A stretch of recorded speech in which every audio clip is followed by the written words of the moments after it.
you have discussed publicly like how much you've made. Yeah. And how much now do you make on average a month off of OnlyFans solely? What's poppin'? It's your girl, Mami Tiff here with Complex News, and today I'm with none other than content creator, podcast host, and businesswoman, Camilla Araújo. How are you, my darling? I'm doing amazing. How are you? I'm good. You look absolutely stunning. Thank you. I feel like we're doing something here with the denim. Right, denim on denim. It's yes. cute. I love. Now, let's go ahead and get right into it. Let's do it. Okay, so you are a first-generation Brazilian American. Yes. You ended up going to East Carolina University. Go Pirates. Were you planning to become a doctor? Yeah, so I was actually my major was biology at one point, and I wanted to be like a cardiologist. Okay. So awesome. Didn't work out that way. And that's okay. Now, around this time, you started working for MrBeast. Mm-hmm. Can you tell me what that looked like and how you met him and his team? Yeah, so I used to work at a bar in downtown Greenville, and they had a videographer, and I ended up becoming like really close friends with him, and he worked for MrBeast, and he was like, look, like we kind of need a PA, like are you down to like meet the team and see if you enjoy working with us? And so I was working with him, and through working with him I met the team, and then we all just started working together, and we became really good friends, and then boom, Squid Games happened, and I was called in because there was like a malfunction on day one. Yeah, let's talk about that for a moment though, because you went viral like overnight from just this one clip. Yeah. What was that like for you when you like woke up the next morning and you had all these new followers? So the video came out, I think, around like 4 p.m. like Eastern Standard Time. And I had a movie date with like a girls' night to see Clifford. Okay. And I was in this movie, and people were like from my hometown were texting me like, oh my God, like people are looking for your Instagram on Twitter. Can I tag your Instagram? I was like, yeah, but I hadn't seen the video yet. I hadn't you didn't know why? No idea. I was just like, someone's looking for you on Twitter. Like, do I tag your Instagram? I'm like, yeah, at the time I was modeling. So I wanted to like get out there and like see what was out there in the world. So I was like, yeah, whatever. I go home, it's like around like 9 p.m. and I see the video and I'm like, oh my God, like I don't even know how to explain the feeling of like going viral. Like I wasn't doing social media. I was like, had a couple viral TikToks like here and there. Right. When I woke up the next morning, I think I grew like 145,000 like followers overnight. That's insane. And I woke up and I was like, there's no, I can't even describe it. It's like, it's almost like you're lost in a way. Like, I was like, what do I do in this situation? Like, what does this mean? Like, period. Like, am I that girl? Like, what does that mean? Like, do I do something with this? And so Jimmy actually called me that night and was like, hey, like, how are you doing? Like, I didn't really intend for this to happen, but it just kind of happened. Yeah. And I was like, I appreciate it. Like, you changed my life. Like, this is what I've always wanted to do social media. I just needed an in. And so it truly was like, it felt like winning the lottery. Like, it was like, how many people do you know? Like, there were 456 people. It was an honor, like, being a part of that production. It was an honor working for MrBeast. He is absolutely incredible. So, yeah, it was literally, like, the feeling of winning the lottery. That's awesome. And what is your relationship with MrBeast like now? We're cool. He's a great guy. I saw him recently. I was in the video where it was, like, everyone like had like a circle, like last to leave the circle like wins. And so I came back and I saw him for the first time after a couple years, and he knew exactly who I was. He came up to me. He was like, you seem like you're being, you know, you're doing your damn thing. Like, you look great. And I was like, it just felt good to be recognized. And then he recently called me at like 1 o'clock in the morning because he was streaming fundraising money for water. Yes, for water. Yeah, I saw that. He was like, hey, like, would you mind, you know, donating? And so I ended up donating. But I would say like we're pretty cool. We're cool. Okay. Yeah. Awesome. He's great.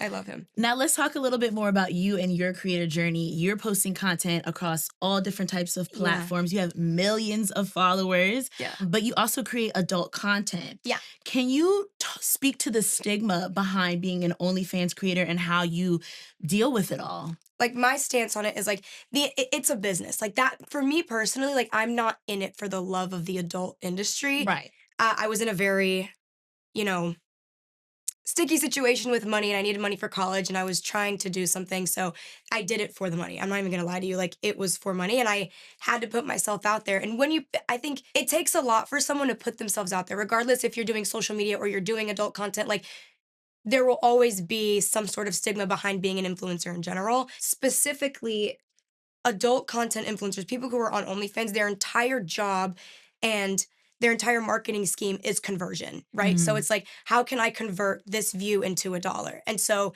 it's almost like doing a brand deal, except you're promoting your own company, like your own brand, your own image. So I honestly see it like for me, it's business. For me, it's a marketing play. You're coming from a business Yeah, mind. for me, it's a marketing play. Like I enjoy numbers. I enjoy data. I enjoy seeing how this video converted to this amount or this video converted to this article. Like everything has, a specific path, and I really enjoy that. So I just see it from like a business perspective. Okay. How I deal with the stigma, I mean, people pick me apart. They picked me apart since before I did OnlyFans. So for me, it's just like I have thicker skin now. And I think that, you can't be loved without being hated. So they hate to love you. Clock that tea. Okay.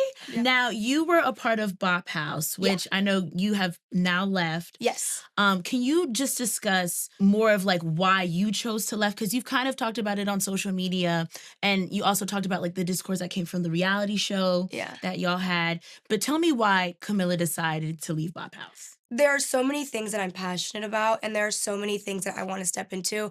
I am Latina, I'm Brazilian, and I'm firstborn generation here. So like I want to step into something bigger. I want to have a bigger impact. I want to be able to step into the fashion world and, speak up for the things that I believe in. And I think that when I began to kind of seek my own path, I did stop putting a lot of effort into the group. I just kind of chose to go my own way and do the things that fulfilled me and that filled up my cup. So yeah, that's why I decided to do my own thing. Okay. I have a fun question for you. I saw that you slid into Kehlani's DMs and you said straight up, let's kiss. I did the same exact thing with Tana. Okay. I was like, let's kiss. Like, I don't know. Like, I just think it's so cute and funny. Like, I love Kehlani. I think she is just an absolute, like, just a goddess. Like, I am obsessed. So I was like, you know what, fuck it. Like, let's kiss. I was like, just one little peck won't hurt. Has Kehlani responded to you? No. Okay. Not yet. Kehlani, girl, let's peck. Let's kiss, please. Now, speaking of sliding into DM, what's the craziest DM that you've ever received? Oh, God. I think a while, like when I first ever blew up, I had like this Giants player who posted like fully in a like was married and had kids and was just like chatting it up with me. And then when I talked about it on social media, he like deleted everything and blocked me. I was like, don't cheat on your wife. Interesting. What the hell is that? But I haven't had like any like I mean, I've messaged with like a couple of like celebrities, but it wasn't crazy. It was just like, hey, like appreciate your content, or I think my biggest like heartfelt DM was Lana Del Rey followed me. Oh, wow. And I'm a huge fan. I think she's just one of like, just seems like a pure soul. So I messaged her and I was like, hi, I just want to give you your flowers and let you know, like, you've inspired me in so many ways. Like, I truly adore you. And then she sent me this long, beautiful message being like, hey, like, I want to send you your flowers as well, hydrangeas with white roses. And she was like, I love how boss bitch you are and you're incredible. And that was like a moment for me. Like, I freaked out a little bit. Okay, I love that. I love how she gave you a specific flower. She did. No, it was very. She was like blue hydrangeas with white roses, and I was like, yes, girl, I see it all. I envision it. Now, I want to go back to OnlyFans for a second, because you have discussed publicly like how much you've made. Yeah. And let me pocket watch for a moment, or shall I say salary transparency. How much now do you make on average a month off of OnlyFans solely? It fluctuates because it's like sales, right? So it's like between like 2 to 2.5 million a month. Okay. Yeah. Okay. And also too, do you have like a Mount Rushmore of OnlyFans content creators? Like the OGs? The top like 4 that you would like, well, that are your 4 of like Mount Rushmore OnlyFans creators. I mean, I would have to say like Sophie Rain for sure, Ari Kitsia or Ariel. An OG is Corinna Kampf. That's an OG, and Tana. Okay. For sure. Okay, perfect. That's a good list. Oh, wait, no, we got Ruby Rose. Ooh, wait. She's that girl. Okay, I'd have to replace Tana with Ruby Rose. Okay. I'd have to. Okay. Yeah. Now, I see you on the private jet, girl. Tell me, what is the smartest investment that you have made since like the money has come rolling in for you? Real estate. Lots of real estate. I think me and Owen my boyfriend, my partner, I think we own like 14, 15 properties. That's amazing. So, Congratulations. Yeah. Oh. And high yield savings investments. Now, on the flip side, what is like the dumbest thing that you spent money on and how much did it cost you? Cars. Okay. I love cars. I literally on a random Tuesday walked into a dealership. The car looked cool, so I bought it. And it cost me about $350,000. Oh my gosh. How many cars do you have? That I pay for? Yeah. Because I bought my mom and dad a car. Okay. So 5. Okay. I know it's absurd. You're trying to hide like that's nuts. Like, I know it's crazy. I understand and it's a bit of a problem. You think you're going to stop at 5?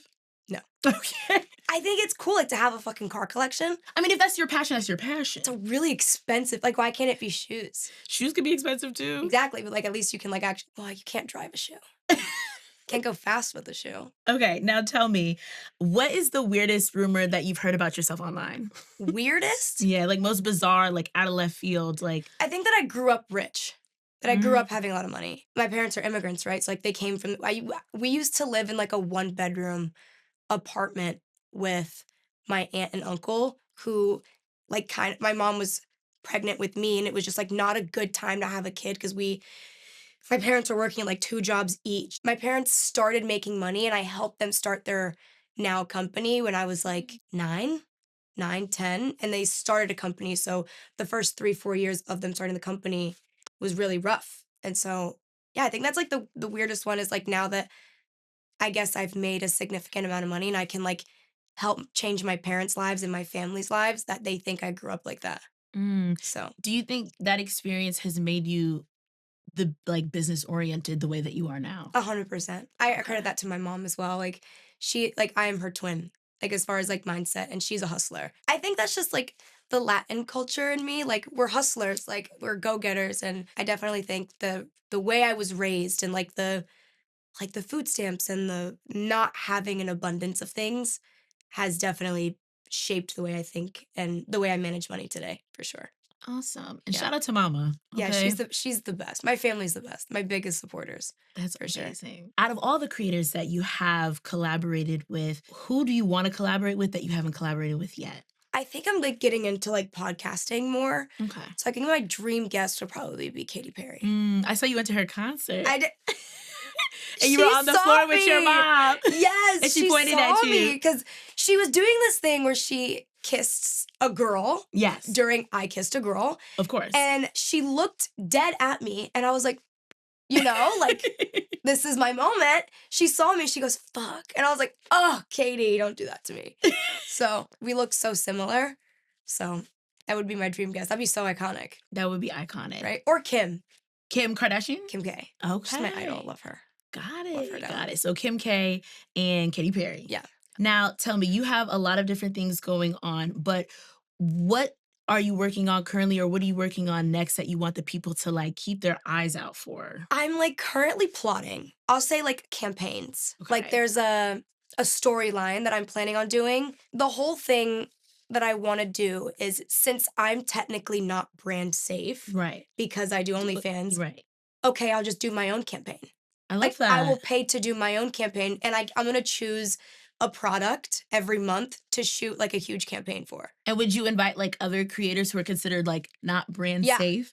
Okay, that's dope. I kind of did like a mini one Mhm. with Ariel and Young Gravy. Okay. And it did really, really well. Like it was like a build up. So I was like, okay, well, I'm just going to continue to do, I'm going to pick a product and just do my own campaign. We did like this fun, like promotional, like vintage shoe and it did really, really well. And I had so much fun and we funded it. We funded the entire thing. So I was like, I'll just do that with brands that I naturally like and I use because they won't hire me to be in a campaign. So I think the whole goal is to eventually land a campaign, but it'd be such a cool layup to see. Like if I chose a brand like a mascara or something and I filmed with it, did my own campaign, and then they led up with a real campaign, I think that'd be a really cool story. Yeah, you're creating your own lane essentially. Exactly. That's awesome. Exactly. Now, beyond content, is content a stepping stone for you? What do you see yourself like pivoting to? It's a good question. I think right now I'm kind of discovering me. Okay. And I'm taking it slow and kind of taking it day by day because I think I